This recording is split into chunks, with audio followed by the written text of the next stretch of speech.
Gracias, maestro Moisés. Buenas tardes a todos. Vamos a dar paso a la mesa 7 del Ser y la Conciencia. Voy a estar a cargo de la moderación y vamos a iniciar con el trabajo La violencia de género y el COVID, del cual es autora de Angélica Ortiz. Ella estudió periodismo en la Universidad Iberoamericana y se formó como reportera en el periódico universitario La Guardilla hace casi 2 décadas. También ha trabajado en medios nacionales como El Economista, El Reforma, Milenio, y le dieron la oportunidad de curtirse dentro del periodismo. Ella ha cubierto todo tipo de temas. Con Carmen Aristegui le tocó relatar las historias de los primeros degollamientos del narcotráfico en Acapulco, pero también ha investigado asuntos de negocios y finanzas para la revista Expansión, así como temas de divulgación científica para la revista Cuo. La maternidad le ha permitido explorar los temas desde otras dimensiones, como ocurre, precisamente, con el tema de la violencia con una perspectiva de género. Recientemente, sus reflexiones sobre la crianza en los tiempos del COVID fueron incluidas en la compilación Mamás en Cuarentena, editado por la Comisión de Derechos Humanos de la CDMX. Actualmente, estudia la especialidad en Sexualidad Infantil y Desarrollo Humano con la Asociación Mexicana de Salud Sexual y es colaboradora de Animal Político y Newsweek en español. Vamos a ceder entonces el micrófono a Delia Angélica Ortiz para que nos comparta su trabajo. Adelante, por favor. Hola, muchas gracias. Buenas tardes. ¿Me escuchan bien? Sí, adelante. Gracias. Bueno, pues, la ponencia se llama La violencia de género y el COVID, y me gustaría comenzar compartiéndoles cómo pues esta ponencia se ha tejido desde, pues quizá desde febrero o marzo, cuando comenzó el confinamiento social. Cuando me hice varias preguntas sobre cómo se moverían las estadísticas de todos los tipos de violencia que pueden suceder dentro de una casa. Violencia sexual, violencia doméstica, violencia de pareja, violencia parental. Los datos comenzaron a alarmar a las organizaciones civiles y a los funcionarios públicos desde los primeros reportes de marzo, con las llamadas de auxilio de 911.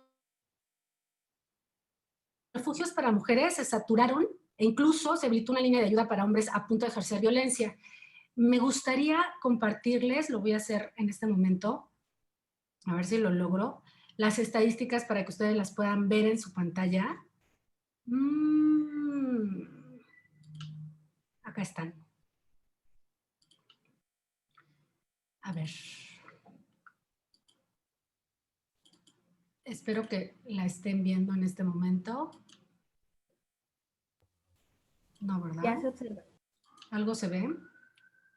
Sí, ¿verdad? Bueno, pues si logran ver lo que yo estoy viendo de enero a junio del 2020, bueno, estos son reportes de la Secretaría de Gobernación. Los registros de llamadas al 911 durante ese primer semestre fueron de 8 millones de llamadas de emergencia y 7.4 de esas llamadas fueron por violencia de género. Si hacemos el cálculo, pues son 3,296 llamadas diario reportando algún tipo de violencia, ya sea familiar, de pareja, contra la mujer, hostigamiento sexual, abuso sexual. Tan solo en junio se registraron 750 llamadas diario por violencia contra la mujer y 700 llamadas diario por violencia de pareja. Aunque, bueno, pues no, la estadística no especifica si esas llamadas las realizaron hombres o mujeres, pero finalmente pues son bastantes llamadas. Se calcula que pues el incremento fue de más de 2% en relación con el mismo periodo del año pasado. Bueno, les dejo de compartir esas láminas para contarles que hablar de violencia doméstica, pues obviamente también implica hablar de violencia parental.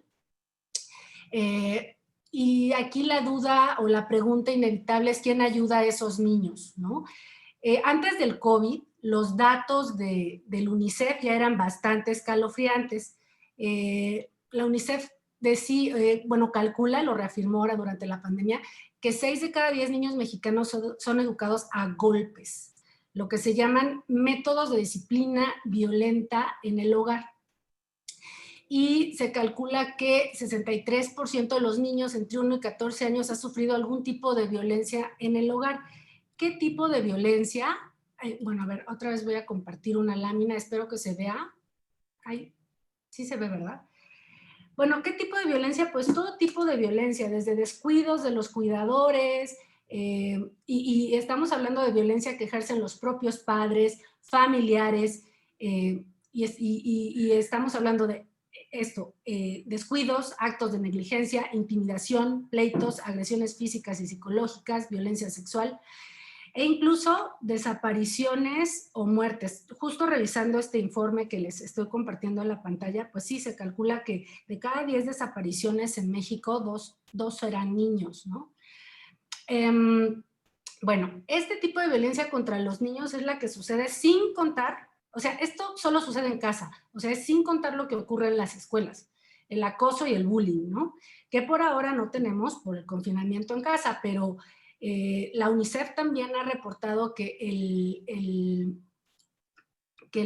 bullying pues es bastante alarmante en países como México, donde 1 de cada 2 niños han sufrido ese tipo de han sufrido agresiones en la escuela, desde golpes, patadas, puñetazos, ¿no? Pero bueno, ahora con las clases en línea, sin duda, vamos a empezar a ver otro tipo de acoso que deberá ser motivo de otra plática y de otros reportajes, pero precisamente el confinamiento también nos ha hecho reflexionar sobre la importancia de la escuela en la vida de los niños, porque pues la escuela es el espacio donde los maestros podían identificar cuando un niño era violentado en su casa. Yo creo que ya no les estoy compartiendo pantalla y ese es el objetivo, porque les quería compartir estas anécdotas que han surgido en el reporteo, precisamente a partir de cómo sería el regreso a clases, digamos, en el distanciamiento, con las clases en línea, con las clases a distancia. Platicaba yo con una maestra rural en el norte del Estado de México, de la comunidad La Nopalera. Ella es maestra rural, bilingüe, alengo otomí, Saraí Borjani. Ella me decía, es que antes del COVID yo pude detectar, por la cercanía con mis alumnos en la primaria, como una niña un día llegó golpeada, de lo que ella dice pudo haber sido un cinturonazo en la espalda, ¿no? Como castigo o, bueno, medida disciplinaria de su padre porque la niña no se quería bañar. Me contaba de otra anécdota de unos niños que habían sido castigados con no haber sido inscritos al ciclo escolar porque jugando con unos cerillos habían quemado una milpa y obviamente el papá también los tundió a golpes, ¿no? Y ella me hablaba de cómo, bueno, por ejemplo, estos niños que quemaron la milpa, pues no tienen teléfono, no tienen obviamente celular, no tenían ni siquiera televisión en su casa, y lo último que ella supo de ellos fue que ya no los iban a inscribir a la escuela. Creo que el no darle a los niños la posibilidad de un desarrollo integral, la posibilidad de la educación, pues eso también es violencia. Eso es precisamente la violencia parental, entendiendo como violencia el ejercer poder sobre otro. ¿Cómo vamos a sufrir las consecuencias de que estos niños estén normalizando la violencia? ¿Cómo ayudarlos? ¿Cómo amortiguar ese impacto? Bueno, pues como periodista mi única herramienta es consignar con publicaciones estas historias y estas reflexiones. Y creo que tener como línea editorial la violencia con perspectiva de género nos permite abordar un sinnúmero de temas que antes quizá pues nos parecía que debían de consignarse en las llamadas secciones rosas de los diarios, ¿no? Estas también llamadas soft news por la referencia a la definición en inglés del periodismo con información ligera, ¿no? Por llamarlo de alguna manera. Pero hoy por hoy, y especialmente durante la pandemia, si ustedes siguen la información pública en redes sociales de UNICEF, UNESCO, ONU, estas organizaciones ya hacen referencia a la importancia, por ejemplo, de la lactancia materna, a la crianza con apego, al derecho a la educación, a la desmitificación del amor romántico en la pareja, al embarazo adolescente. Es decir, temas que se han convertido en parte de la agenda de salud pública de los países. Platicando con los colectivos feministas que han dado seguimiento a aborto seguro durante el confinamiento social, yo les preguntaba cómo han percibido el aumento de la violencia sexual y ellos me explicaban que sigue siendo exactamente el mismo que ellas han atestiguado en los últimos años, o sea, aún antes del COVID-19. Pero lo que la pandemia permitió es que fuera mucho más visible para que se subiera a la agenda pública. Cuando hablo de estos temas, me parece inevitable no hablar de la educación, porque otra cosa que me ha llamado poderosamente la atención es la sobrecarga de trabajo para las mujeres ahora que los niños no pueden ir a la escuela, porque se asume que a la mujer es a quien le corresponde hacerse cargo de las clases a distancia, teniendo a los niños confinados en casa. Incluso me parece que las autoridades educativas ni siquiera le hablan a los padres varones. Pareciera que la educación en casa es corresponsabilidad, es solamente exclusiva de las mujeres porque como que tenemos una especie de programación genética para enseñar a leer y escribir, pero en realidad no, en realidad es una corresponsabilidad de la pareja. De hecho, como mamá, no muy experimentada, porque apenas voy en los 7 años de edad de mis gemelos, pero como mamá me da la impresión de que a las maestras les resulta mucho más natural, mucho más familiar, que la mamá sea la que esté conectada en el chat de WhatsApp del grupo y no el papá. Y está mucho más normalizado ver a la abuela ayudando a los niños ahí en las clases en línea, y aún es muy raro ver a los papás. Me parece que después de esta emergencia sanitaria comenzaremos a ver más a los papás por la insistencia en trabajar nuestros machismos, la insistencia de hablar de nuevas masculinidades, de nuevas paternidades. De hecho, yo me he preguntado cómo la pandemia nos va a ayudar a modificar el relacionamiento entre géneros. Es una pregunta que me hago cada vez más. Me gustaría compartir otra vez pantalla. Espero que lo esté haciendo bien. Normalmente lo hacen mis hijos de 7 años. Bueno, espero estar compartiendo bien pantalla, si no ahí me alzan la manita o algo. Pero bueno, les quería compartir esta pantalla. Me encantó el diseño, lo publicaron en El Sol de México, Hasta que la violencia nos separe. Fue de los primeros textos que empecé a escribir durante el confinamiento. Precisamente pensando, no teníamos las actualizaciones del 911 que les presenté al principio, pero sí ya había varias alertas de que estaba incrementándose el número de llamadas, ¿no? Y justo vino el Día del Padre en plena pandemia, el 21 de junio, y también comencé a elaborar una serie de textos inspirados en la línea de ayuda que habilitó la Asociación Civil Gendes. A ver si puedo compartir, a ver, el número, porque siempre se puede ocupar. Gendes habilitó este número que es una línea de ayuda para los hombres a punto de ejercer violencia. Estos textos, estos en particular sobre nuevas masculinidades y ayuda a hombres, los he publicado en un portal especializado en salud, y llevan como común denominador el entender cómo se constituyen los hombres violentos y cómo se pueden reconvertir o rehabilitar o aprender a desmontar sus actitudes violentas.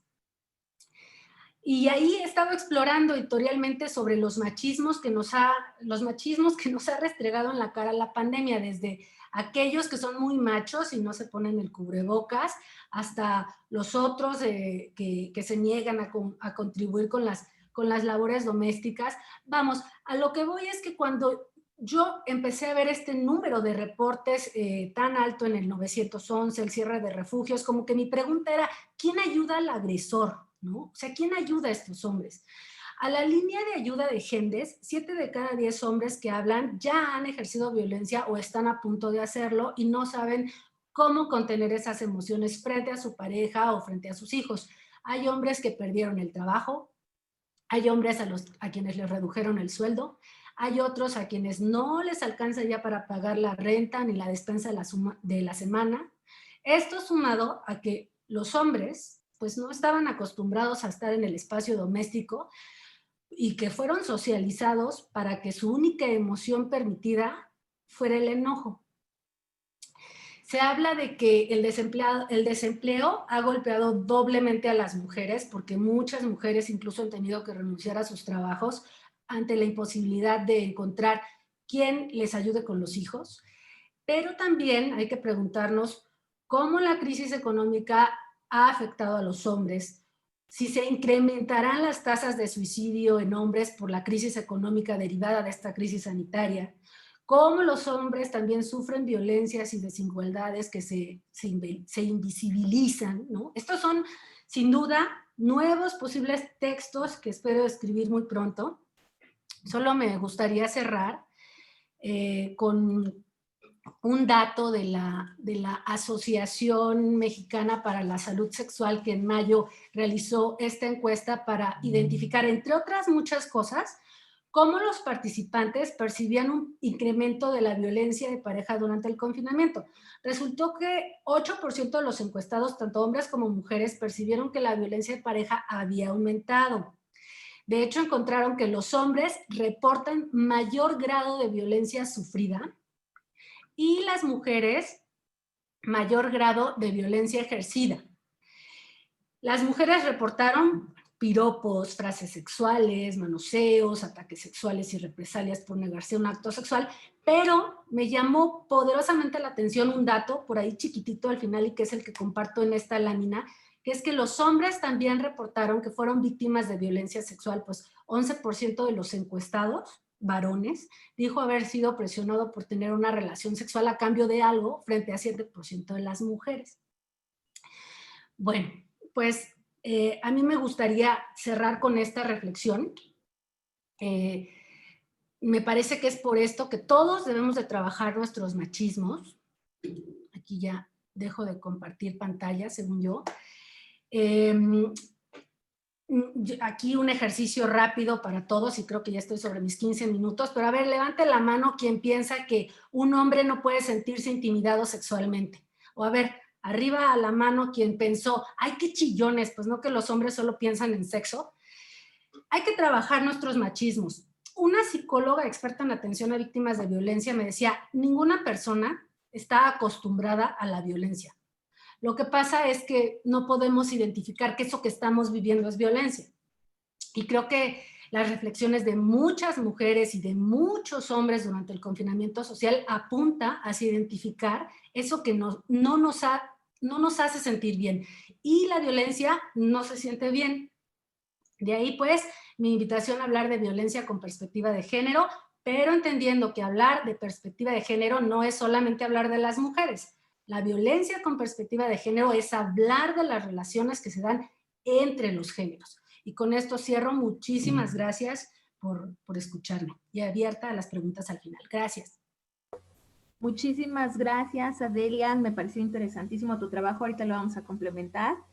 Y efectivamente, las preguntas las realizan al final. Entonces vamos a dar paso al siguiente trabajo que se titula Violencia, Mujeres y Feminismo. Este nos lo va a presentar Lavinia Enid Espinosa Heredia. Ella es profesora de la Universidad Autónoma Chapingo.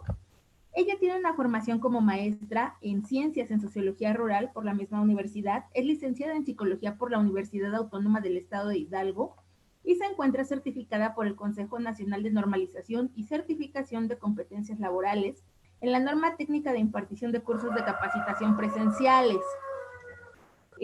También laboró para el Instituto Hidalguense de las Mujeres realizando proyectos de investigación, difusión y capacitación como asesora de género. Fue responsable y fundadora del programa Género en el ámbito universitario que se aplicó en universidades públicas del estado de Hidalgo. También publicó y diseñó una serie de manuales de género y liderazgo para el Instituto de las Mujeres. Ha colaborado en proyectos con el Fondo de las Naciones Unidas para la Mujer, impartiendo talleres sobre género, VIH y SIDA, derechos humanos, y también ha participado en el proyecto Escuelas de Calidad, impartiendo temáticas relativas a la educación. Actualmente se mantiene en la plantilla de profesoras de la universidad y vamos a cederle el micrófono. Maestra Lavinia, por favor, si gusta compartirnos su trabajo, adelante. Muchas gracias, doctora. No sé si ya se ve mi... ¿Ya pueden ver la presentación? Sí. Gracias. Bueno, pues justo en el mismo contexto que señalaba mi compañera que me antecedió, es justamente hablar de esta situación de la violencia, considerando que, bueno, es algo que además ha ido en aumento, pero que también es algo que ha existido desde hace muchos años, pero que actualmente estamos atravesando una crisis de violencia hacia las mujeres. Justamente es que surge el contexto de esta investigación y bueno, de esta presentación que hago el día de hoy. Les puse algunos datos, no voy a leerlos todos, pero trascendentales, ¿no? Como que 1 de cada 5 mujeres ha sido maltratada física o sexualmente por uno o varios hombres en algún momento de la vida. Este ejercicio yo lo he hecho con mis estudiantes, de preguntarles si alguna vez han sido, por ejemplo, acosadas, e invariablemente casi la mayoría ha sido acosada o violentada física o sexualmente. Y bueno, también sobra decir que dentro de este espacio que llevamos del Congreso, una mujer ha sido agredida cada 15 segundos, ¿no? O sea, es una situación ya bastante delicada esta cuestión de la violencia y bueno, sobra decir que los contextos como el nuestro, que es un contexto universitario, también atraviesa por esta crisis, ¿no? Y la última cifra que puse al final de esta diapositiva es que en México hay una impunidad casi del 100% en delitos como acoso, violación sexual y feminicidio, lo cual es una situación muy grave que ha llevado al surgimiento justo de nuevos movimientos que han estado cobrando un mayor auge. Y bueno, dentro de esto, una de las cosas graves con la violencia es que y ello ha hecho que reproduzca un discurso de acción hacia las mujeres, ¿no? Estas situaciones que a veces escuchamos o leemos en Facebook acerca de, pues fue su culpa porque llevaba una ropa muy ajustada, fue su culpa porque andaba sola muy tarde, fue su culpa porque había tomado alcohol, ¿no? Entonces, estas situaciones lo único que han hecho es justamente configurar la violencia de género como una dominación, ¿no? Entonces, es por eso que es un motivo de análisis y de trabajo esta cuestión de la violencia, ¿no? Y en el caso de Chapingo, bueno, en el 2013, 2014 yo realicé una investigación que se titulaba Al cuerpo lo que pida, representaciones sociales, solidaridad entre las y los estudiantes de la preparatoria agrícola. Lo interesante de esta investigación de jovencitas de Chapingo estaban atravesadas por una situación de violencia. Es decir, a pesar de que era una investigación que se centraba en temas de sexualidad, lo que encontré fue mucho más allá de la sexualidad y estas representaciones que ellos daban o significaciones que daban hacia el sexo, mucho de ello atravesado por una cuestión de violencia y de desigualdad.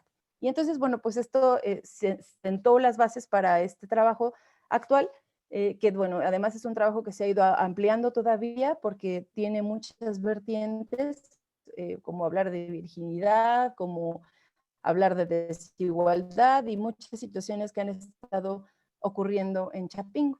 Entonces, bueno, pues es que en el 2004 se dio a conocer uno de los casos más graves de violencia en Chapingo, que fue la muerte de una compañera. La encontraron muerta en uno de los dormitorios de Chapingo, una estudiante de nombre Zuli, y bueno, ella había sido asesinada por su novio, ¿no? En condiciones pues bastante delicadas. No voy a entrar en esos detalles, es solamente para ponerles el antecedente.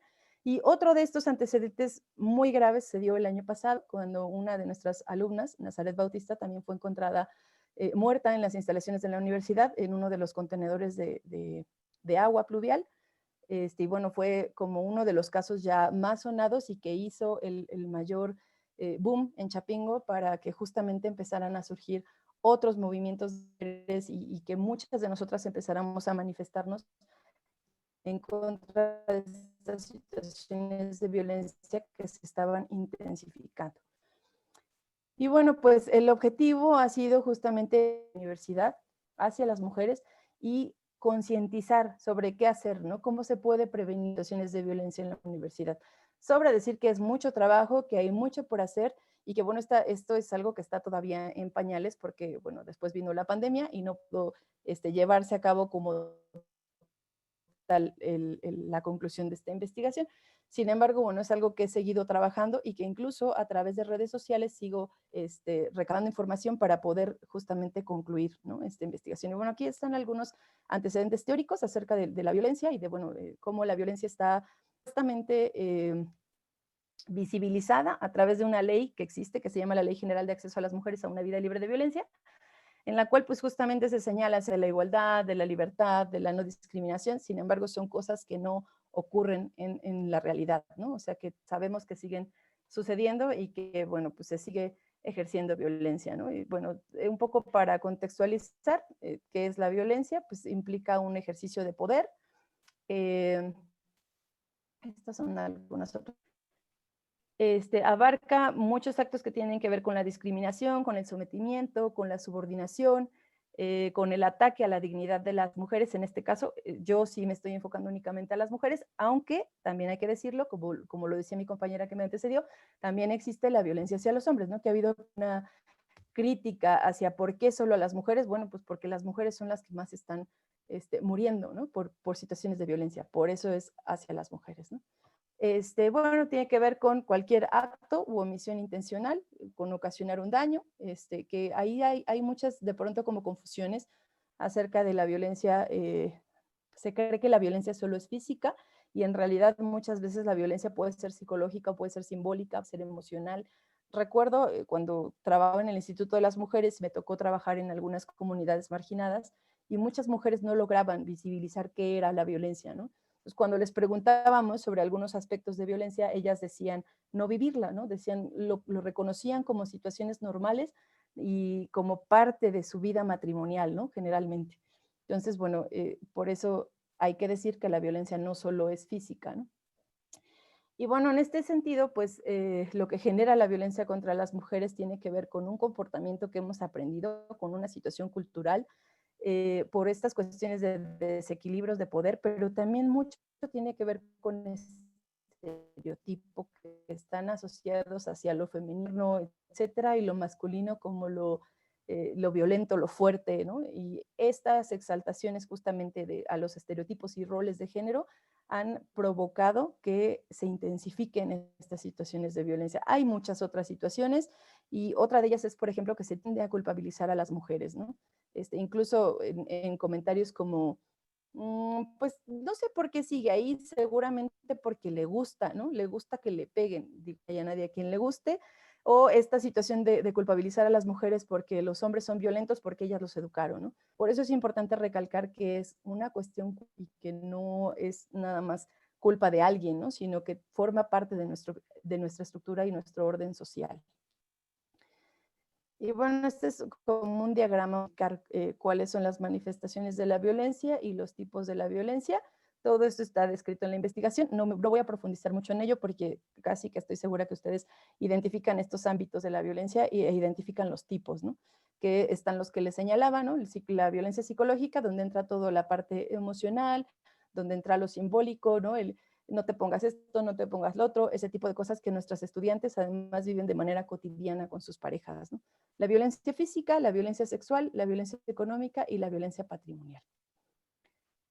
Y bueno, algo que hay que decir es que también hay muchos mitos en torno a la violencia, ¿no? Y por eso es que no se logra visibilizar realmente qué sí es o hasta dónde se convierte en violencia, o cuándo es violencia, cuándo no lo es. Y eso investigarlo incluso por estas situaciones en las que las jóvenes con las que trabajamos no logran a veces darse cuenta de ello, ¿no? Y entonces permiten algo que tendría que decirles que no lo puse en la presentación es que el contexto de Chapingo, para quienes no son de por acá, es que es una universidad que recibe a sus estudiantes alrededor de los 14, 15 años y muchos de ellos llegan a vivir en la universidad porque tiene un internado. Y entonces lo que sucede es que empiezan a hacer casi como una vida marital, a pesar de que son menores de edad o son muy pequeñas.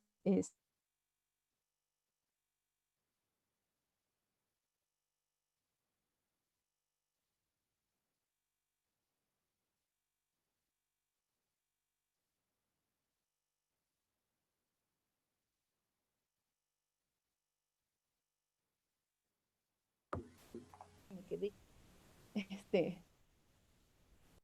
perdí la señal. Ya te vemos. Fue por unos Okay. segundos nada más. ¿La verdad? Ok. Tan, tan, tan. Voy. ¿Ya se ve otra vez? Ya. Ok, gracias. Bueno, sigo porque creo que me estoy colgando mucho, perdón. Gracias. Bueno, y algunas de estas cosas que les estaba yo contextualizando del caso de las chicas en torno a su estancia en Chapingo, es que, bueno, están expuestas a cuestiones como celos, chistes descalificantes, prohibirles relaciones de amistad, prohibirles incluso el tipo de ropa que usan, ¿no? Que las chantajeen, que sean desvalorizadas, que las culpen o que quieran saber con lujos de detalle a dónde están, qué hacen, con quién hablan, etcétera, ¿no? Son como... Y bueno, todos estos antecedentes es porque justamente lo que ha venido ocurriendo en Chapingo, que ha sido como por ser amarillistas, sino porque hay datos reales, ¿no? Y no, bueno, estoy acá, también sé que esto ha sido de manera generalizada, pero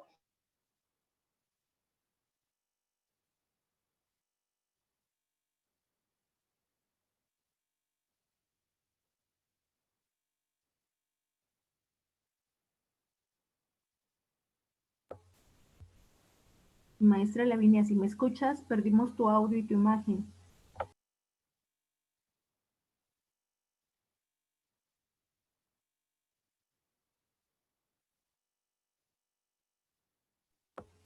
otra vez me sacó, lo lamento mucho, es que sí está como un poco... Ya te observamos. Pero, ¿ya me escuchan? Sí. Sí. Bueno, entonces les decía que han surgido pues nuevas acciones y nuevas situaciones en las cuales pues las jovencitas y las maestras y en general estamos como empezando a resurgir en estos movimientos feministas, ¿no? Como nuevos movimientos sociales que buscan justamente visibilizar, ¿no? estas cuestiones de la violencia. Y entonces hago como una reseña del feminismo y lo que ha permitido, ¿no? Justamente como una orientación política que permite visibilizar la desigualdad, que permite también denunciar, ¿no? Justamente todas estas situaciones de violencia, de desigualdad que han surgido a lo largo del tiempo. Y bueno, pues ha permitido como hacer una construcción nueva, ¿no? De nuevas posibilidades para las mujeres y poder enfrentar estas situaciones que van ocurriendo poco a poco, ¿no? Y con todo esto, pues ha surgido un boom, ¿no? En México, en nuestro país, de nuevos movimientos sociales de mujeres que justamente empiezan o empezamos a protestar por situaciones de desigualdad, de acoso, ¿no? Principalmente creo que ha surgido por las cuestiones de acoso, pero también hay otros movimientos como la legalización del aborto, manifestaciones y demás que han surgido al por mayor, ¿no? Y en el caso de Chapingo, pues empezó a raíz de movimiento de He for She Chapingo, en donde se denunciaron una serie de pues situaciones hacia algunas profesoras y bueno, pues esto de alguna manera permitió que se diese como el inicio para empezar a...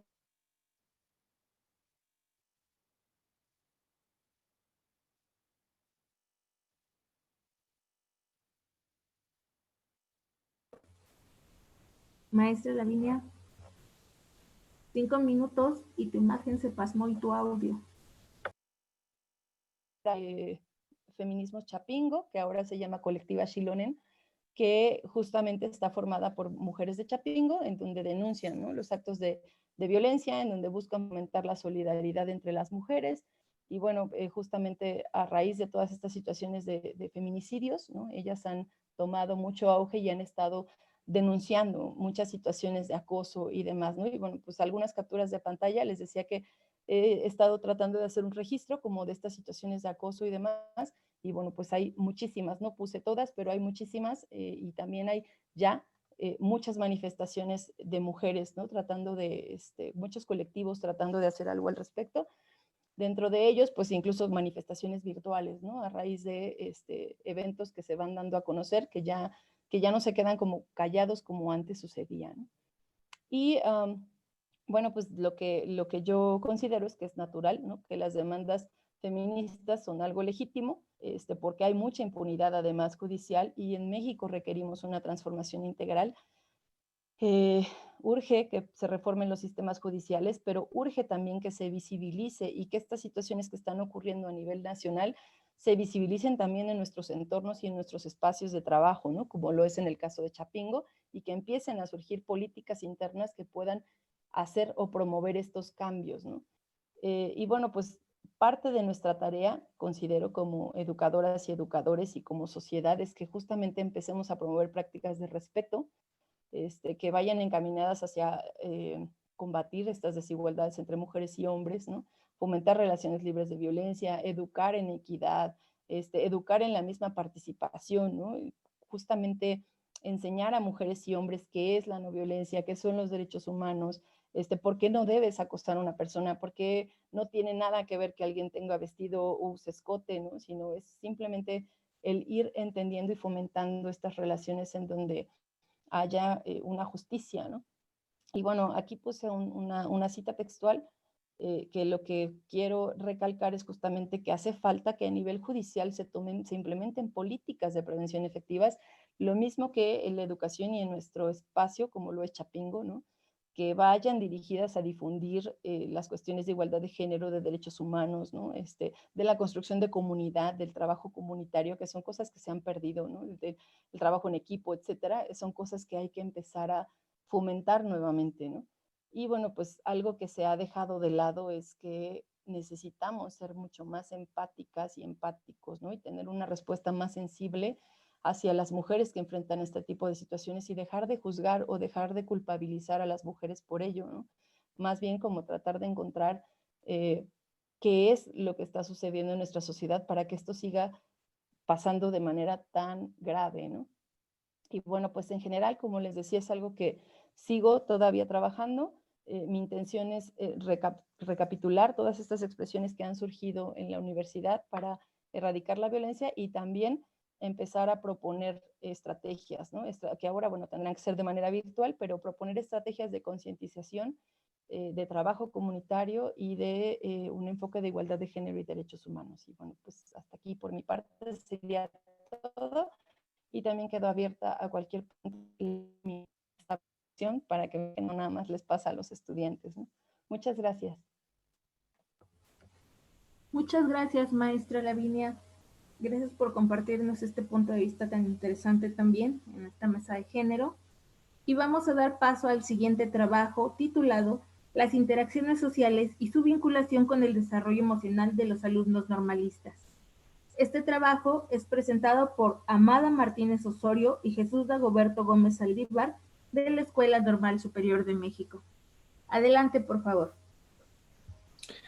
Muchas gracias por la oportunidad de presentar este trabajo. Muy interesante lo que dicen los colegas y yo creo que es de suma importancia ponerle atención a esto. Afortunadamente esta generación le está poniendo atención a esta problemática. Bien. Comparto pantalla y me dicen sí. ¿Se alcanza a ver? Por favor. Bien, maestro, gracias. Muchas gracias. Bien, el tema de las interacciones sociales, su vinculación con el desarrollo emocional de los alumnos normalistas, se sitúa en el marco de la pandemia a nivel mundial, que bueno, toda esta problemática que se está desarrollando en el mundo. Y nos surge porque, bueno, en el cuerpo académico en el que estamos colaborando, el cuerpo académico en formación, en interacciones y prácticas sociales en educación, nos preocupaba cuál era la situación por la que estaban atravesando nuestros alumnos, porque bueno, pues entendemos que antes que toda la situación de vernos como docentes o como alumnos, somos personas y personas que interactúan con el mundo. Derivado de esto, pues se generó un foro, nos surgió la necesidad de convocar a los alumnos a un foro para escucharlos y que ellos comentaran lo que ellos estaban viviendo desde casa, ¿no? Y cómo estaban afrontando esta parte de la educación o de sus tareas educativas. Y pues nos mostraron algunos resultados que quizá no los habíamos tomado en cuenta en un inicio. Las 4 preguntas que se estaban realizando en el foro eran cuáles son las situaciones académicas y emocionales que viven las y los estudiantes, qué competencias desarrollaron, cómo están viviendo la parte de la evaluación en sus casas y cuál era la preocupación de los estudiantes en cuanto a los procesos formativos relacionados con su trayectoria académica. En la primera pregunta, en la que participaron alumnos de 3 especialidades de la Escuela Normal Superior de México,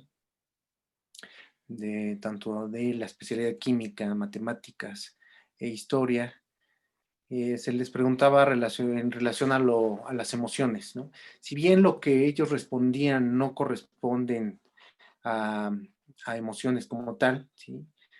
Sí, más bien estaban respondiendo en el sentir, ¿no? Sus sentimientos, cómo estaban viviendo esta parte del encierro, como lo llegaron a mencionar algunos de ellos, ¿no?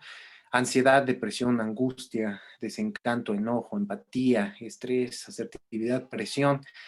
Si lo observamos bien, pues en general son situaciones negativas, ¿no? En las que ellos se están enfocando.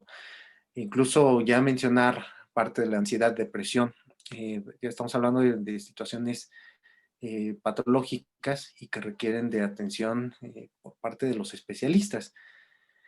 Eh, ¿qué, ¿Qué sucedía, no? ¿Qué comentaban algunos? Uno de los alumnos nos decía que la interpretación de los sentimientos de las personas que nos rodean es fundamental para la práctica educativa. Es decir, si nosotros como docentes no ponemos atención en lo que sucede con nuestros alumnos, difícilmente vamos a poder lograr los aprendizajes que queremos. ¿Qué dicen algunos de los alumnos? La carga de trabajo y los tiempos son insuficientes, se requiere de la presencia del profesor y a veces se sienten abandonados, ¿sí?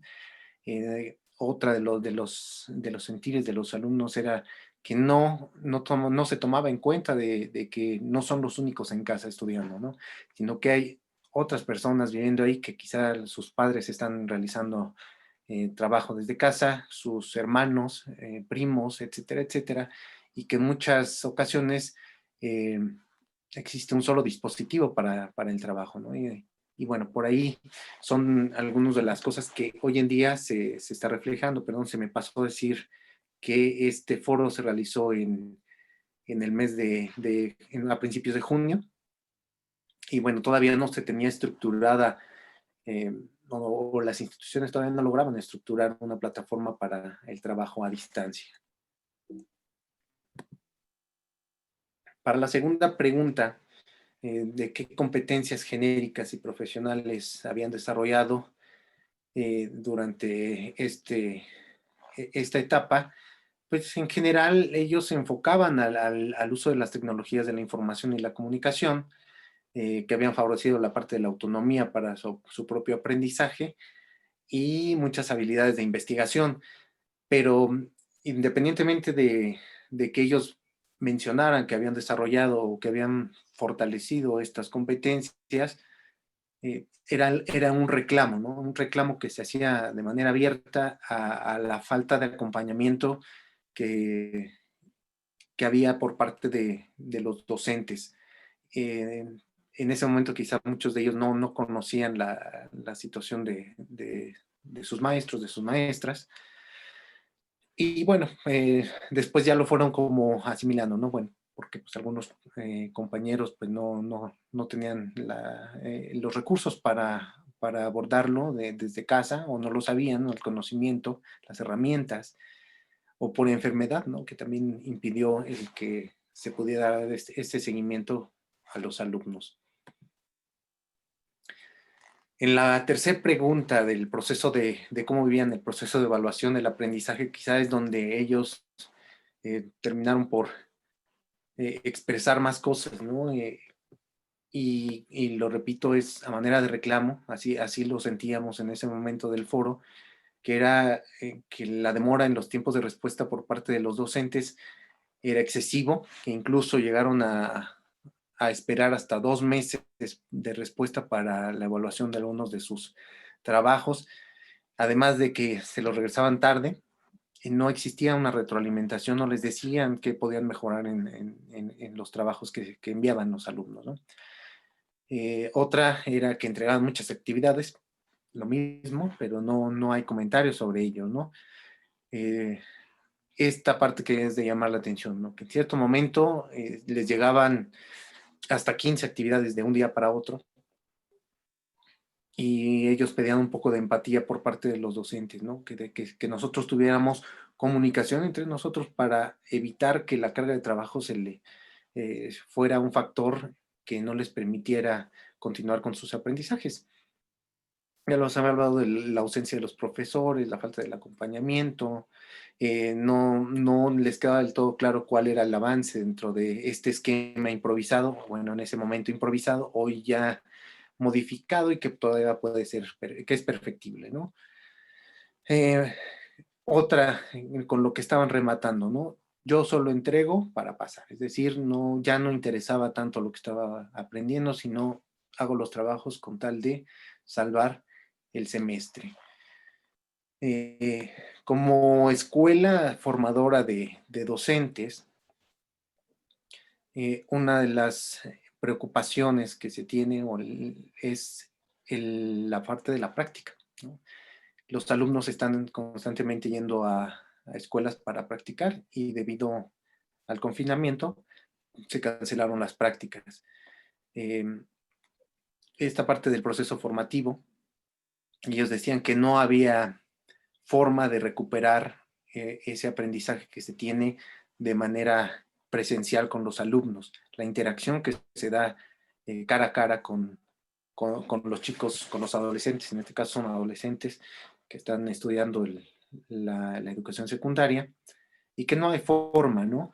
Aunque por ahí algunos de ellos comentaban que se había tratado de subsanar esto con algunos estudios de caso, presentando algunas anécdotas de docentes que habían tenido alguna problemática y cómo la resolverían ellos si estuvieran ante esa dificultad.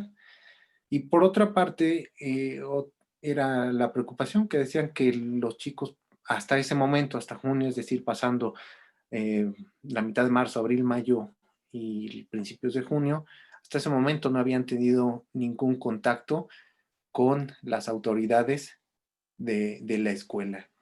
Y podemos decir en síntesis que esta parte de los alumnos, el sentir generalizado era de abandono, ¿no? Y que tuvieron que ir recuperando como pudieron el aprendizaje. En muchas ocasiones ni siquiera sabían qué temas debían abordar, los fueron preguntando con otras personas.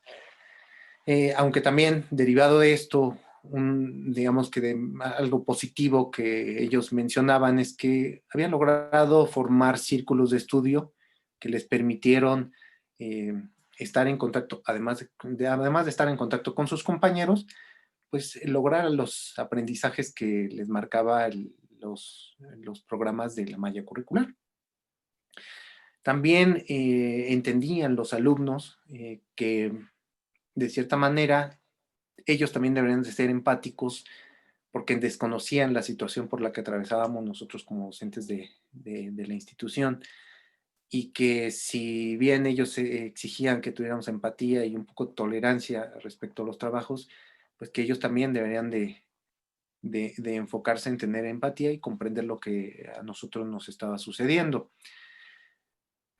Algo curioso que también estaban manifestando es que les molestaba que las pocas clases que llegaban a tener de manera sincrónica, pues se daban a veces en contraturno, ¿no? O fuera de los horarios que estaban establecidos en el turno que están inscritos.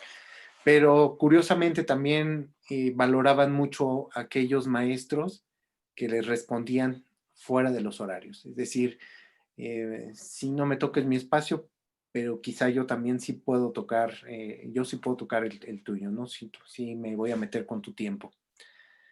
Y en general, yo creo que el escuchar a los alumnos no era para juzgarlos, sino para tener en cuenta y preparar algo para este semestre o este ciclo escolar que está iniciando y no cometer ciertos errores, lo cual pues sí se logró porque las discusiones que se dieron en las distintas especialidades de la Escuela Normal Superior pues, giraron en torno a esto, ¿no? De evitar la carga, la sobrecarga de trabajo, que fueran quizá algunos, eh, el que los trabajos fueran de manera transversal y que lográramos quizá trabajar de manera colaborativa entre las distintas asignaturas de todos los semestres. Y bueno, grosso modo es lo que se vio en, en este foro. Gracias por su atención. Gracias, maestro Jesús. Agradecemos ampliamente a Delia, a Lavinia, al maestro Jesús y también representación de la maestra Amada. No sé si tengamos algunos minutos para preguntas o ya vamos sobre el tiempo y tengamos que cerrar la mesa. Creo que tenemos tiempo para un par de preguntas. ¿Te parece que sean 2? Sí. Perfecto. Entonces, compañeros, si hay alguien que quiera preguntar, adelante.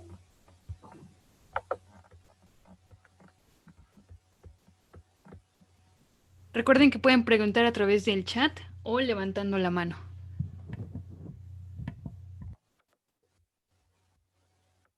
Así es. Pues no hay manitas levantadas. A modo del cierre de la mesa, me parece importante la ilustración que hacen nuestros 3 ponentes sobre cómo a través, valga la redundancia, de diferentes vías y modos, se puede ejercer poder. En ese sentido, entonces, tendríamos que ser todos y todas muy cuidadosos y muy responsables justamente de estos ejercicios de poder simbólicos y abiertos. Tenemos un comentario en el chat de nuestro compañero Raúl que dice, excelentes temáticas, muchas gracias por sus aportes.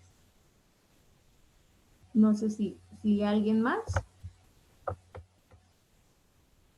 Pues si no, con esto damos por cerrada nuestra mesa de trabajo. Los trabajos, como ya les comentaron, se están compartiendo a través de Facebook y del canal oficial de YouTube. No sé si mi compañera del staff quiera proporcionar mayor información. Sí, recuerden que vamos a estar subiendo todos los materiales en Cienum, en Facebook y YouTube de Cienum. Ahí vamos a tener todo. De todas formas, les vamos a enviar las ligas ya cuando estén subidos. Se las enviamos por correo. Mientras tanto, creo que ya podemos dar comienzo a la última mesa del día de hoy. Sí, Vladimir ya está listo.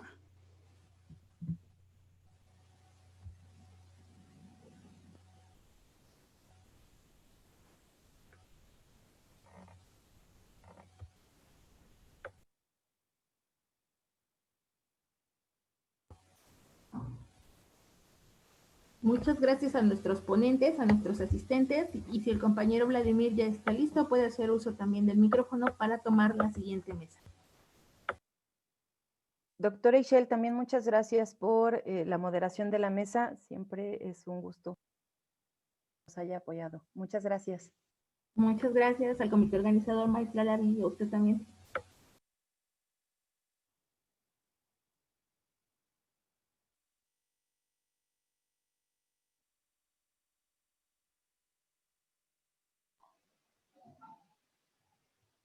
Pues no sé si Vladimir tiene problemas para conectarse, dada el avance del tiempo que ya se ha ido. Vamos a presentar a... bueno, yo también participo en esta mesa. Entonces...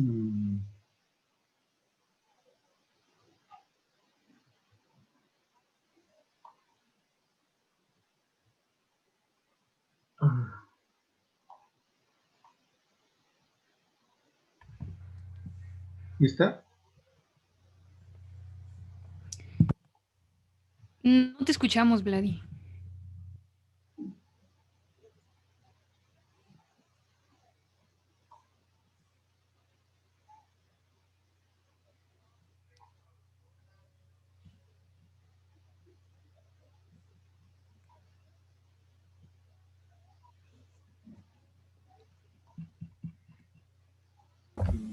Vladimir está en el chat y dice que se supone que está hablando, pero que no lo escuchamos. Bueno, es probable que sea su propio micrófono. Bueno, voy a leer que sería la presentación de la maestra Lirio. La maestra Lirio, que es maestra de la Universidad Autónoma Chapingo, es originaria del municipio de Tecomatlán, Puebla, enclavado en la Baja Mixteca poblana. En el ámbito académico es maestra en apreciación y creación literaria por el Centro Cultural Casalam y licenciada en periodismo y medios de información por el Instituto Tecnológico de Monterrey, Campus Ciudad de México. Es profesora investigadora de tiempo completo en el Departamento de Preparatoria Agrícola de la Universidad Autónoma Chapingo, donde imparte las materias de literatura hispanoamericana y taller de expresión oral y escrita desde el 2008.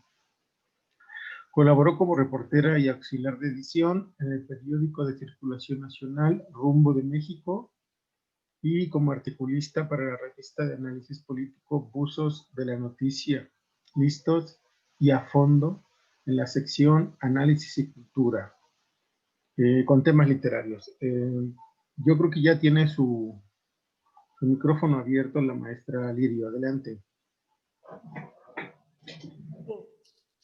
Muy buenas tardes. Tengan todos los ponentes y los asistentes a este congreso. La ponencia que yo tengo preparada para el día de hoy se titula La literatura es un arma cargada de futuro, parafraseando a un poema del español Gabriel Celaya. Y voy a hacer lectura de ella. Espero que el internet no me traicione.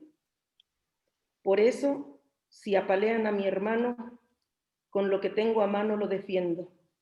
Y cada una de mis líneas lleva un peligro de pólvora o de hierro que caerá sobre los inhumanos, sobre los crueles, sobre los soberbios. Pablo Neruda. ¿Qué función tiene la literatura para la formación de los hombres en seres verdaderamente humanos? ¿Qué papel debemos jugar los docentes en la sensibilización de las nuevas generaciones? Las condiciones actuales del mundo, inmersas en una vorágine natural y social que nos rodea, parecen gritarnos, o corrigen, o después de esto la catástrofe. Ante este panorama, urge reconsiderar la forma en que enseñamos a las generaciones por venir a ver el mundo desde una perspectiva humanista. Y como el artista con el mármol, empezar a cincelar espíritus armados de literatura. Las humanidades en la educación media superior. A José Martí se le atribuye haber dicho que cuesta mucho educar a un hombre, pero cuesta más no hacerlo. Las consecuencias negativas de una afirmación tan contundente no necesitan explicarse. Se aprecian en las calles, en las casas, en las almas. Sin embargo, educar no es suficiente. La educación debe tener un enfoque derivado de las condiciones específicas de cada país y, como sucede con el nuestro, donde la desigualdad está marcada territorial y socialmente, debería derivar de las condiciones de cada estado y cada municipio. Asimismo, en sentido inverso, la educación no puede obviar las condiciones que predominan en el mundo y a las que debe responder no solo un país, sino la humanidad entera. El compromiso con el medio ambiente, el futuro del planeta y la humanidad, por ejemplo, son temas impostergables. Es por ello que todos los niveles requieren estar enfocados en lo que se espera del país en las generaciones por venir, que son las que tendrán que sobrellevarlo, y en la realidad que deseamos predomine en el mediano y largo plazo. De no hacerse así, iremos inevitablemente rezagados y peligrosamente a la deriva. Ante este panorama no creo errar cuando afirmo que a pesar de los esfuerzos, nuestra educación carece de la sensibilidad social que le aportan las humanidades. En México, la educación media superior se incorporó a los temas educativos de interés nacional hasta principios del siglo XXI. Antes de ello, su presencia en el sistema educativo nacional solo fue fragmentada y su funcionamiento estuvo basado en decisiones diferenciadas. Todavía en los años 60, la SEP favoreció un sistema de educación técnica conformado con escuelas en distintos niveles educativos, secundarias técnicas, centros de estudios bachillerato tecnológicos, institutos tecnológicos, etc. Enfoque instituido en el periodo de Adolfo López Mateos en 1958. El Colegio de Ciencias y Humanidades de la UNAM se creó hasta los años 70. Sin embargo, en el 2008, solo 40 años después de que las humanidades empezaron a ser consideradas como necesarias, la SEP dio inicio a la reforma integral de la educación media superior RIEMS, en la que contempla un marco curricular común dividido en 4 áreas que desplaza a las humanidades. Esta reforma se sigue instrumentando en el país, en tanto la SEP no dé marcha atrás. No es intención de esta ponencia hablar del recuento histórico de la educación media superior ni de las modificaciones que ha sufrido en el camino, sino destacar que ante la deshumanización que priva en la sociedad actual, producto en buena medida de un sistema económico decadente, el sistema educativo, lejos de reconsiderar a las humanidades como pilar en la formación profesional de todo estudiante, le relega al papel de simples materias complementarias. Si queremos resultados distintos, no podemos seguir haciendo lo mismo. Y aunque no todos los cambios son para bien, como lo demuestra la reforma educativa, que se instrumenta sin mayor oposición que la inconformidad de oficina, debe cambiarse la manera de educar a las nuevas generaciones. Y las humanidades juegan un papel determinante en ello. Quiero rescatar, entre ellas, a la literatura, que se adorna de la palabra, se viste de la palabra, se calza de la palabra y sale a la calle como el emperador cuyo traje nadie ve, dejando al descubierto la desnudez total hecha de palabras. A diferencia de las demás artes, que se apoyan en las formas, los colores, los materiales,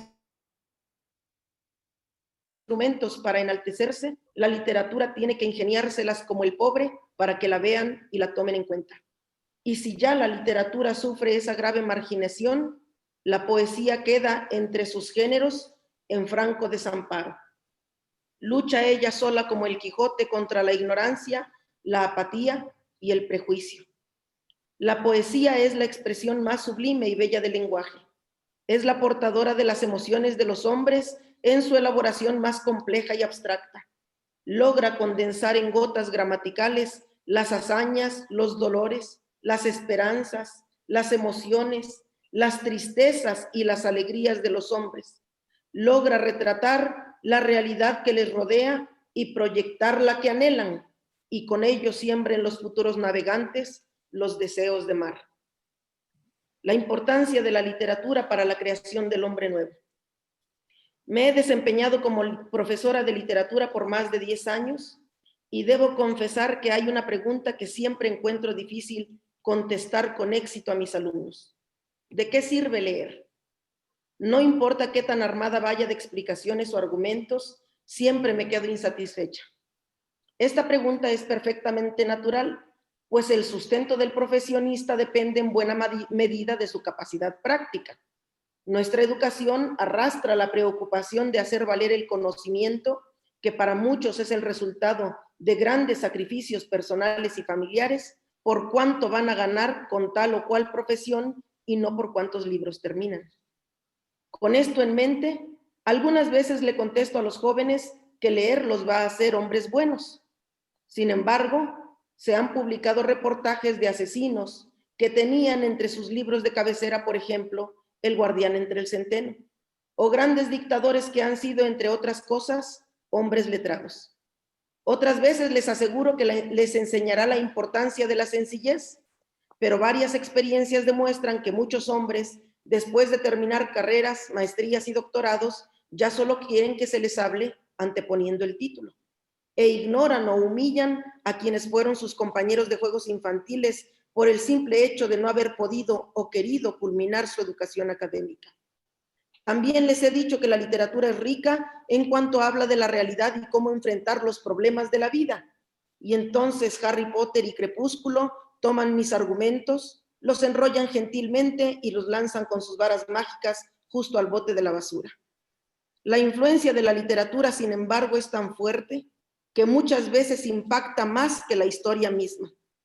Sostiene Humberto Eco que 20 fascistas años de colinas fatales, destinos inmarcesibles, acontecimientos imprescindibles y arados que trazan el surco, no dejaron al final huella alguna en el italiano corriente, mientras que ciertas osadías de la prosa futurista en su época inaceptables dejaron mucho más.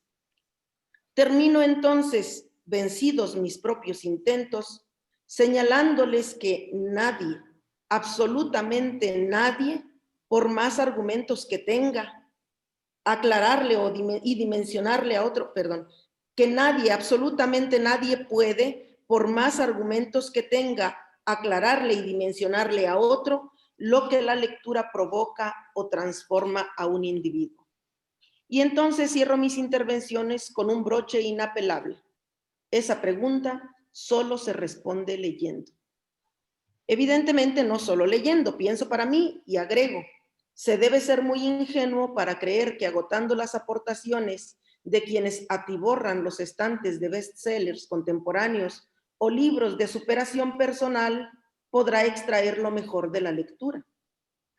Y no es mi intención discutir lo que debe o no considerarse literatura, pues esa discusión no ha llegado a ninguna declaración concluyente. Solo intento, con las herramientas que tengo, tratar de inculcar la literatura y el amor por la lectura en mis alumnos, echando mano de obras clásicas, de esas que cuando menos han sido aprobadas y defendidas por el juez más implacable, el tiempo. Siempre que los cuestionamientos bien intencionados solicitan mi opinión sobre la buena literatura, pienso en Gabriel Celaya, el buen español Celaya, de quien leí uno de los poemas que considero más educadores y que se apegan a lo que siempre entendí como literatura desde que yo misma necesité que alguien me explicara de qué servía leer y entre cuyos versos destaco. Tal es mi poesía. Poesía herramienta a la vez que latido de lo unánime y ciego. Tal es arma cargada de futuro expansivo con que te apunto al pecho. No está pensada para hacerte exclusivamente noble, ni exclusivamente sencillo, ni exclusivamente culto. Pero la literatura, la buena literatura, sin duda está pensada para hacernos más humanos. Y en la medida en que entendamos que como humanos seguiremos habitando que es el único planeta que tenemos para vivir como especie, tenemos que entender que estamos obligados a hacer algo en el presente para preservar nuestra supervivencia en el futuro. Y eso empieza educando a los hombres de hoy. Porque para el hombre, aunque no lo concientice de todo, respirar y solo respirar no es la vida. Dice Tennyson en su épico poema Ulises, una vida sobre otra sería del todo insuficiente, y de la única que tengo me queda poco. Pero cada hora me rescata del silencio eterno, añade algo, trae algo nuevo. Y sería despreciable guardarme y cuidarme el tiempo de 3 soles y refrenar este espíritu ya viejo, pero que arde en el deseo de seguir aprendiendo, como se sigue una estrella que cae más allá del límite más extremo del pensamiento humano. En la medida en que dejemos de ser ajenos al dolor de los demás y nos veamos como hermanos, la literatura habrá jugado su mejor papel, el de ablandar la roca de nuestro espíritu que se ha endurecido con los estragos de la modernidad, la tecnología y el libre cambio. Nos debe humanizar, debe ser un arma que apunte a nuestro pecho para transformarnos para sensibilizarnos, para hacernos cuando menos hombres buenos. Esa es la verdadera utilidad de la literatura, aunque ésta solo quede comprobada con el paso del tiempo. Y si cumple ese papel, cada nueva obra literaria que pase por nuestros ojos, entonces podremos decir, sin temor a equivocarnos, tal o cual libro, tal o cual novela es buena literatura, y habremos asimilado los anhelos del autor y seremos los hombres y mujeres sensibles que tanto está exigiendo el futuro. Muchas gracias. Muchas gracias. Vladimir, ¿puedes intentar hablar otra vez?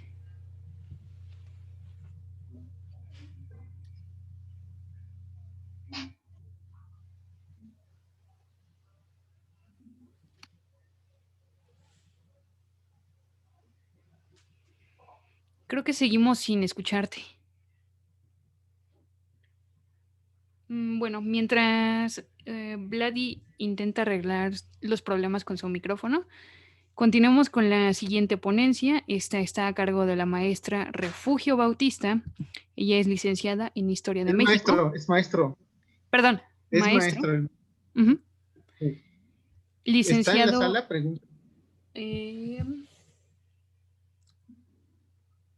Maestro Cuco. Sí, está en la sala. Ah, adelante. Que ya lo vi, sí. Sí. Es licenciado en Historia de México. ¿Otra vez? Título otorgado por la UNAM. Profesor investigador de tiempo completo de la Universidad Autónoma Chapingo. Cursos que imparte Historia de México e Historia Universal. Ha sido autor y coautor de publicaciones como libros de Historia de México y Universal, un folleto titulado Revolución y Educación en Michoacán, la gobernatura de Lázaro Cárdenas, Humorismo, anécdotas y hechos insólitos en la historia de México, autor y coautor de textos de identidad y cultura popular sobre tradiciones, costumbres y leyendas de los pueblos, Sucumbios, historia de una infamia y reencuentros con la historia. También artículos históricos y culturales en revistas como Vinculación del DECU, Siembra y Molino de Letras. Adelante, maestro. Las láminas. Bien, buenas tardes. Soy Refugio Bautista. Quiero felicitar en primera mano a los organizadores de este 9º Congreso de Historia y Humanismo. Mi ponencia forma parte de un proyecto sobre historia de Chapingo. Y bueno, como pueden ver, se llama La enseñanza agrícola y la agricultura mexicana en el siglo XIX. Para empezar, quiero señalarles que la comunidad académica desde el siglo XX ha venido festejando el surgimiento de la ENAWACH el 22 de febrero de cada año. Sin embargo, nosotros en las investigaciones que hemos hecho, encontramos que esto no es así. Encontramos que la verdadera fecha de la creación de la enseñanza agrícola en México fue en el año de 1850. Fue en ese año cuando por primera vez el gobierno aprobó la creación de la enseñanza agrícola en un antiguo colegio jesuita de San Gregorio, que está a unas cuantas cuadras del Zócalo capitalino. En ese año de 1850 había una junta directiva, una junta protectora del mismo colegio de San Gregorio, donde había ciertos personajes que se habían interesado por la enseñanza agrícola. Todos los proyectos anteriores a 1850 habían fracasado. Todos no habían cristalizado por las condiciones de la época, condiciones históricas caracterizadas por golpes de Estado, guerras internas, liberales contra conservadores, en fin, todo esto impidió la creación de la enseñanza agrícola. Yo creo que ningún país, en ninguna parte del mundo, se pueden crear instituciones en situaciones como las que pasó en México de 1821 hasta los inicios del Porfiriato. Bien, entonces integrantes de esta junta directiva, donde estaban personajes interesados en la enseñanza agrícola como José Urbano Fonseca, el ingeniero Vázquez de León, también el doctor Leopoldo Río de la Loza. Estos personajes redactaron un proyecto para crear la enseñanza agrícola. Esta enseñanza, la propuesta se la enviaron al gobierno general. El gobierno general dio la respuesta de manera positiva. Entre algunas cosas, bueno, como pueden ver, aquí está el título, aquí está un folleto que está en el archivo en la hemeroteca de Ciudad Universitaria. No se puede ver bien las letras, por eso está acá a un lado, del lado izquierdo, el título. El folleto se llama Presente a los agricultores, cultivo de los campos, o sea, noticias de los ramos de enseñanza que se han adoptado con la aprobación del Supremo Gobierno. En este folleto es donde se sintetiza la propuesta para crear la enseñanza agrícola y además la justificación para crear la enseñanza agrícola. Entre otras cosas, los autores Río de la Loza, Urbano Fonseca, Velázquez de León señalaban lo siguiente: la enseñanza agrícola es necesaria, y es necesaria porque para poder explotar de manera inteligente pues los inmensos recursos del país.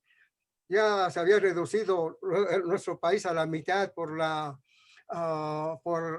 lo que nos quitaron los norteamericanos en la guerra de 1847, pero nos dejaron todavía un territorio y la mayor parte de los recursos naturales estaban vírgenes. Otro argumento señala que daban estos propulsores es que el campo da ocupación a la población rural, elabora al aire libre, cerca de sus comunidades, propicia la integración familiar. Y en fin, los egresados, estos agrónomos van a coadyuvar a fomentar la riqueza, incrementarán las cosechas, se van a satisfacer las necesidades del mercado interno, va a generar prosperidad a los propietarios, al país en general. Bueno, también si hay buenas cosechas, si hay alimentos, va a haber estabilidad en el medio rural, se van a fortalecer las arcas nacionales y por tanto si hay dinero habrá más impuestos con los cuales se crearán nuevas instituciones, se invertirán en obras públicas, infraestructura, y en fin, se impulsará el desarrollo económico y con una buena agricultura habrá progreso, habrá felicidad para todos los mexicanos. Y claro, también se van a terminar las prácticas empíricas, rutinarias de los campesinos, que bueno, había mucho analfabetismo. Y la crítica también que se hacía a estos campesinos es que carecen de espíritu de empresa, y que ese espíritu de empresa es necesario para que pueda progresar la agricultura y para que se conozcan técnicas que ya son usadas en Europa, sobre todo en Francia y Alemania, pero acá en México eran desconocidas.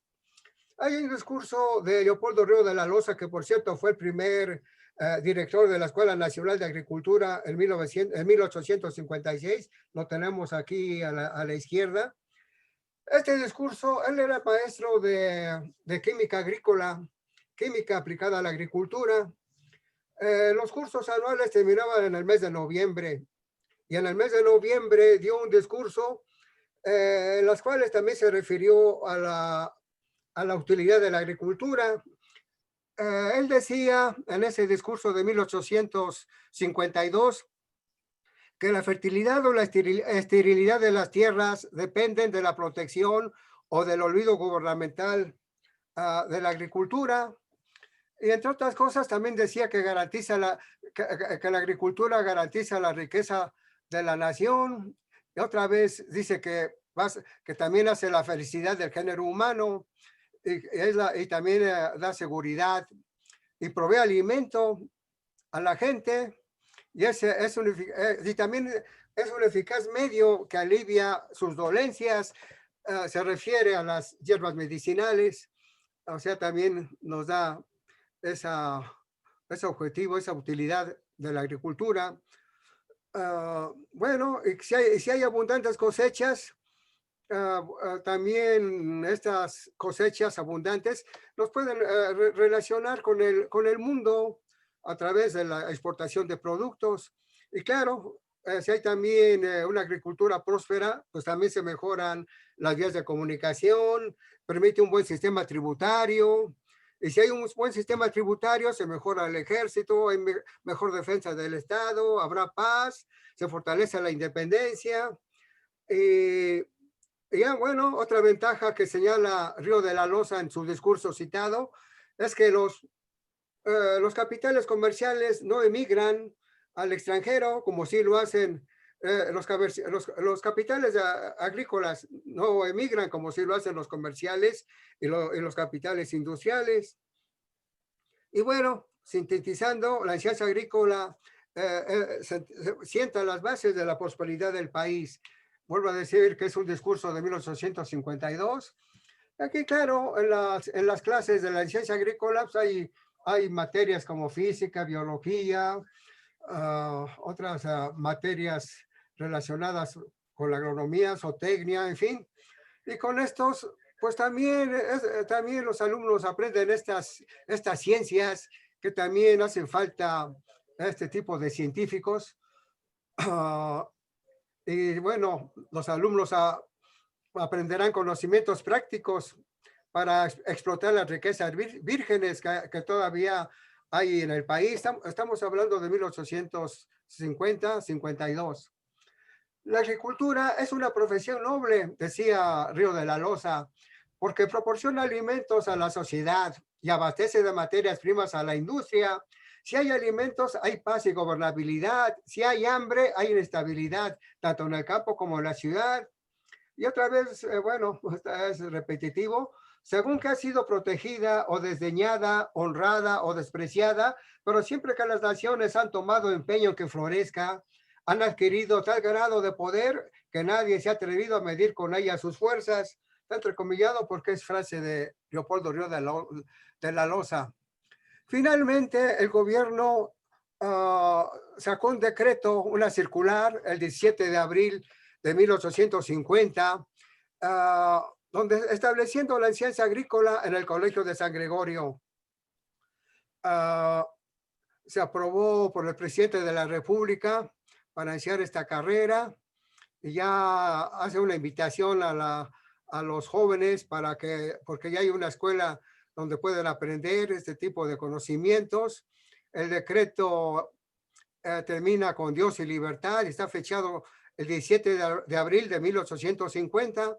En ese año se abrió el primer año, eran 5 años, pero bueno, se abrió el primer año, en el 51 segundo año, tercero ya había primero, segundo y tercero. Ya no continuaron los alumnos, ya no terminaron su carrera de agrónomos en San Gregorio, porque en 1853, en el mes de agosto, Antonio López de Santana regresó San Gregorio a los jesuitas, eran los dueños originales, y le dieron a la escuela pues una nueva sede, en la nueva sede en San Jacinto, un exconvento dominico. Y bueno, entonces vamos a continuar. Acá está Antonio López de Santana. El 17 de agosto fue cuando dio un nuevo decreto. En este decreto creaba el Colegio Nacional de Agricultura, la integraba en la Escuela de Agricultura, que ya funcionaba en San Gregorio, es de la que hemos estado hablando. O sea, no era nueva, simplemente ya en San Gregorio, con el tiempo, ya se llamaba así, Escuela Nacional de Agricultura, y el Colegio Nacional de Agricultura, creado por Santana, pues se creaba con la misma escuela, y también le agregaron la Escuela de Veterinaria, que sí era de nueva creación, y le dio como sede el exconvento dominico de San Jacinto.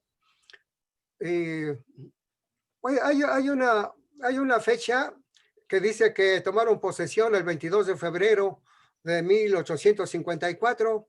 A nosotros nos parece que eso no es correcto, porque pues era un convento, había que hacerle algunas adaptaciones, algunos cambios para escuela. Era como cuando se pasó a Chapingo. Cuando se pasó a Chapingo en 1921, pues no se inauguró porque todo estaba en proyectos, todo estaba por hacerse. 1923, pues tampoco todavía no se terminaban la infraestructura. Hasta 1924 fue cuando de hecho ya se pasaron los estudiantes de agronomía de San Jacinto para Chapingo. Con la fecha esa de 22 de febrero, pues es lo mismo. Todavía no estaba preparado. No había, las instalaciones todavía no estaban listas para la enseñanza agrícola. Me parece que ya fue como los últimos meses de 1854, cuando ya empezaron las clases. En fin, se celebra el Día del Agrónomo el 22 de febrero, pero pues no, en esa fecha todavía estaban haciendo adaptaciones al exconvento. Bueno, desde que se inició la escuela primero en San Gregorio y luego en San Jacinto, en todos los años que van de 1856 a 1800, hasta los inicios del Porfiriato, pues siempre ha habido críticas a la enseñanza agrícola. Río de la Loza, primero lo que critica es que los directivos adoptaron modelos de educación agrícola de Francia. Él decía que el clima, la idiosincrasia de los alumnos, de los mexicanos es diferente a los de Europa, y entonces pues él no está de acuerdo en que se copien modelos europeos. Otra crítica que se hacía por 1880 es que los hacendados no contrataban a los egresados de la Escuela Nacional de Agricultura y Veterinaria, preferían mandar a sus hijos a estudiar al extranjero, o en todo caso contrataban a agrónomos extranjeros. En fin, como que en la escuela no tenían confianza y había cierto desprestigio hacia la ENA. También ya por 1860 hasta 1880 ya había políticos que pedían que desapareciera la escuela. Son el edificio de San Jacinto. Decían que era muy cara, se invertía mucho dinero, las inversiones eran pocas, los resultados, más bien los resultados eran muy pobres, y se invertía mucho dinero. Y además salen con los egresados, no salen muy bien preparados, y desconocen climas de otros lugares, como los de Tierra Caliente, que pues en el Valle de México es clima templado. Y claro, los veterinarios, si la enseñanza agrícola pasaba por muchos problemas, la carrera de veterinario tenía más problemas. Entonces, pues en el siglo XIX, la escuela impactó poco o nada en el desarrollo de la agricultura. Así que en la realidad, rancheros y hacendados continuaron sus prácticas rutinarias en la preparación de la siembra y cosecha. Había un periodista en el siglo XIX, su nombre es Manuel M. de Zamacona, que también ya se refería a los alumnos como que les faltaba vocación agrícola. Se salían de la escuela, o estando en la escuela cambiaban de carrera, porque en esa escuela también había otras profesiones de ingeniería, y pues se dejaban la carrera de agronomía por otras carreras más lucrativas, de más prestigio. El fundador de la Escuela Nacional Preparatoria, Gabino Barreda, también criticaba a la ENA. Él decía que lo primero que se debería de haber hecho antes de formar los cuadros técnicos, primero debería haberse creado la demanda de especialistas, y luego de esta demanda, pues ya crear la enseñanza agrícola, y que se hizo al revés, y que por eso consideraba que la enseñanza agrícola pues había sido un fracaso. Miguel García Cubas, en su libro México Pintoresco, también decía que en el plan de estudios nos enseñaban algunos conocimientos que él consideraba necesarios, como el estudio de los árboles útiles, árboles prácticos, como los encinos, el cedro, los sauces, los oyameles. Y bueno, también volvía a repetir que falta espíritu de progreso entre los agricultores mexicanos. Bueno, y que pues pone el ejemplo García Cubas de un ingeniero que sabía mucho, que había estudiado muchas obras sobre el cultivo del maíz y que no sabía cuándo un elote estaba bueno para comerse. Ya en 1893 había críticas sobre la enseñanza de las humanidades, cosa curiosa, ya se enseñaba lógica, historia, español, francés, inglés, geografía, y las críticas eran que estas materias para qué sirven al agricultor, que hay que quitarlas porque no son prácticas, no son prácticas estas materias, y pues lo que hay que enseñar a los alumnos es que deben amar los trabajos agrícolas. Y bueno, entre las conclusiones podemos señalar que la enseñanza agrícola era una necesidad histórica. No puede haber progreso si no hay una agricultura que aporte alimentos al mercado interno, externo, las materias primas. La época histórica en que surgió se caracterizó por enfrentamientos violentos entre conservadores y liberales por el proyecto de nación. En el fondo tenemos lo que queda del Colegio de San Gregorio. No, perdón, sí es el Colegio de San Gregorio, que ahora es la Universidad Obrera. Está en la calle de San Ildefonso, junto a la Plaza de Loreto. Y en el siglo XIX, bueno, en el siglo XXI sería más bien, Chapingo sigue siendo una institución cara. Hay alumnos que no les gusta la agronomía, o que nada más terminan la preparatoria y se van a otra institución, o a veces ni siquiera terminan la prepa y se van. En fin, hay muchos motivos por los cuales desertan. Estos solo son algunos. Y en caso de que termine la carrera, los egresados a veces no encuentran trabajo, y si encuentran trabajo es en una profesión que no es la de su especialidad, la especialidad que estudiaron.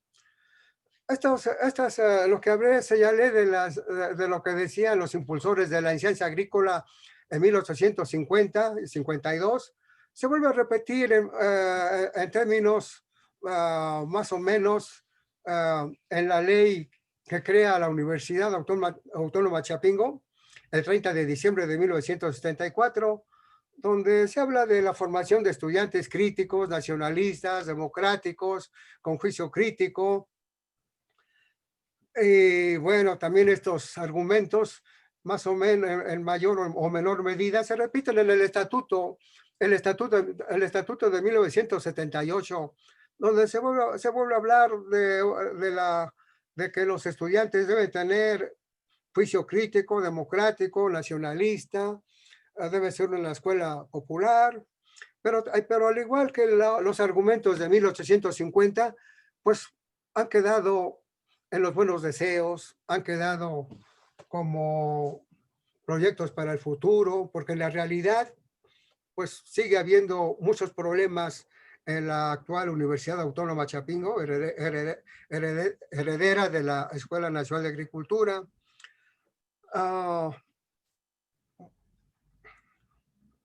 No tenemos un desarrollo independiente.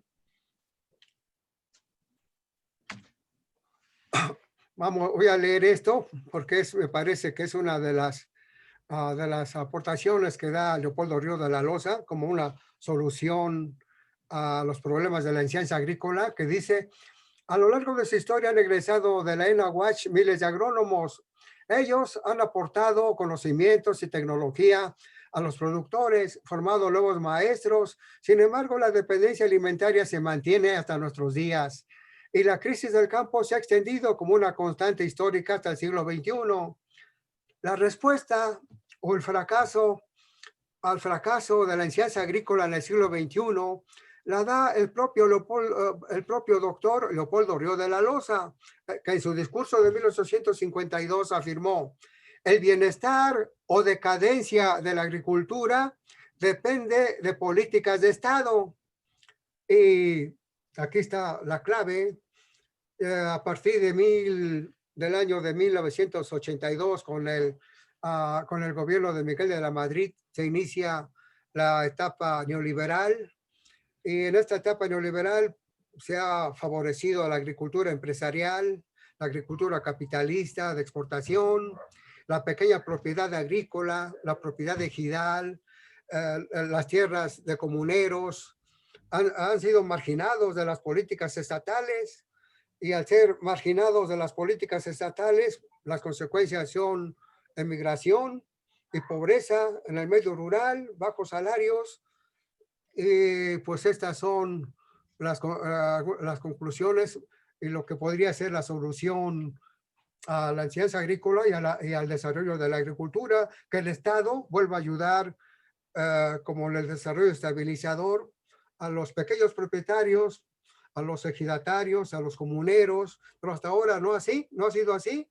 Tienen prioridad en los objetivos del Estado, tiene prioridad la agricultura capitalista.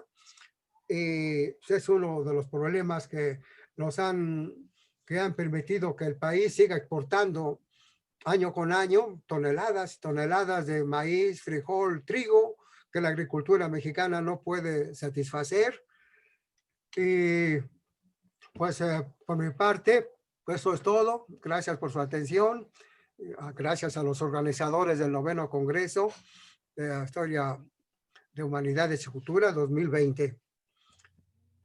Muchas gracias. Pasamos a la última ponencia del día a cargo del maestro Moisés Zurita Zafra. Se titula Fortalecimiento de las habilidades en lectoescritura para jóvenes estudiantes. Adelante, maestro.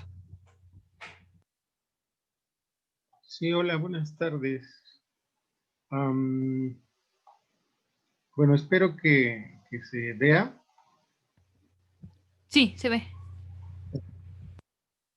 Bien, voy a hacer una presentación breve de lo que estoy trabajando. Estamos trabajando como proyecto para poder reconocer con precisión cómo contribuir a fortalecer las habilidades en lectoescritura para jóvenes estudiantes. La idea es que en general nuestro sistema educativo no está del todo apto o desarrollado para que tengamos este tipo de conocimientos. Y bueno, pues de esto se va a tratar. Como no manejo muy bien esto, ya puse la pantalla completa. Bueno, hay un asunto que nosotros de pronto no tenemos como la idea clara de que hay una distancia entre la oralidad y la escritura. Esto nos parece muy natural que la escritura sea una representación de la oralidad. En realidad no lo logra, ¿no? La escritura es algo distinto y no logra tener todos los recursos que tiene la oralidad. Bueno, aparte de que en la realidad podemos preguntar si algo no nos queda claro, ¿no? Y como esto pasa, la escritura busca algunos recursos para poder mejorar la comprensión. Y dentro de estos recursos está la puntuación, que es un elemento importante que hemos estado trabajando. El asunto es que en enseñanza común, convencional, se les dice a los estudiantes, a las jóvenes mujeres y hombres, que algunos recursos de escritura son digamos, representaciones de la oralidad. Por ejemplo, se dice que la puntuación, por ejemplo, una coma, un punto y coma, son pausas en el texto, pero en realidad no es así. Nosotros no leemos la puntuación, como pongo en esta lámina, tampoco leemos los signos, es decir, no leemos coma o no leemos exclamación o no leemos interrogación. Lo que hacemos es que cuando leemos, nuestra lectura se entona de forma distinta. La puntuación va de lleno a la comprensión y aquí puse un par de ejemplos, ¿no? Si yo leo el primer par de palabras sería Juan entra enseguida. Eso es una idea. La segunda, Juan entra enseguida, es otra idea, aunque la segunda lleva coma. Las dos oraciones significan cosas distintas. La primera es una narración, una descripción. La segunda es una oración imperativa. Y tengo un ejemplo abajo de cómo funciona este asunto de la comprensión, que es parte de nuestro trabajo enseñarles a los jóvenes. Los soldados que ignoraban la orden cayeron en la trampa. Sin comas significa una cosa. Y con comas, los soldados, coma, que ignoraban la orden, coma, cayeron en la trampa. Si yo los leo, es decir, los soldados que ignoraban la orden cayeron en la trampa, si está dicho de forma oral, no encontramos la diferencia, porque no existe una diferencia en la oralidad, pero en la escritura existe. Si no la encuentran, solo les diré en este caso que la primera, sin las comas, es que todos los soldados cayeron en la trampa. Eso es lo que debemos entender. Y en la segunda es que solo algunos soldados, los que ignoraban la orden, fueron los que cayeron en la trampa. Como se dan cuenta, hay una distancia importante.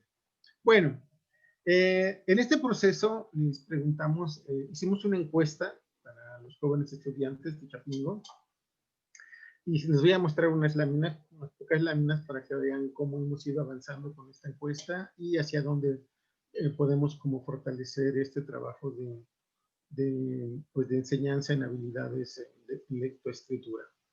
Les preguntamos cómo evalúan sus habilidades en lectoescritura antes de entrar en Chapingo. El 52% dice que es regular y el 26% dice que es buena. Esto, digamos que lo tenemos en otra pregunta de cómo mejorarlo. Y entonces les preguntamos si para mejorar su escritura, ¿qué recursos consideran más importantes? Y están aquí puestos algunos de los recursos relevantes. En este caso, que se pregunta por la escritura, que sería por el asunto de poder escribir con propiedad, es algo interesante o relevante que ellos consideren que la tilde es el recurso más importante.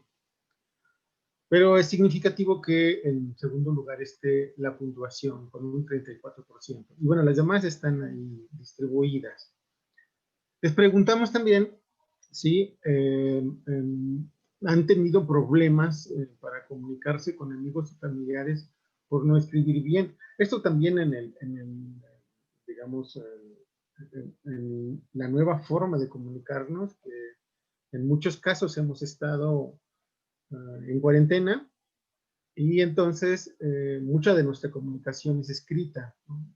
Hay algunos que sí prefieren llamar por teléfono, pero no todos. Y entonces preguntamos eso y nos dicen que casi el 70% dicen que han tenido problemas, aunque poco, ¿no? Digamos.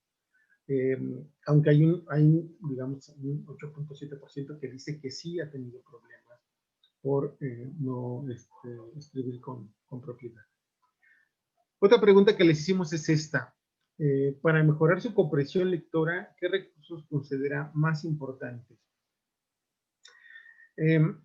Como vemos, les preguntamos sobre los recursos para su escritura y su valoración es distinta en relación a sus recursos para la comprensión lectora. En este caso, ellas dicen, los alumnos y alumnas, que para mejorar su comprensión lectora, lo que necesitan en primer lugar, ¿no? Más de la mitad de los encuestados dicen que es la puntuación. Significa entre coma, punto y coma, dos puntos, punto y seguido, puntos suspensivos, todos estos recursos. Ellos consideran que eso deben conocer y deben manejar para poder comprender un texto. Y me parece que no lo probemos, en todo caso nuestra enseñanza no lo provee de esa forma. Y aparecen algunos otros recursos en menor escala, ¿no? Quizá conjunciones, tipos de párrafos y cosas así. Les hicimos algunas otras preguntas a nuestros jóvenes estudiantes.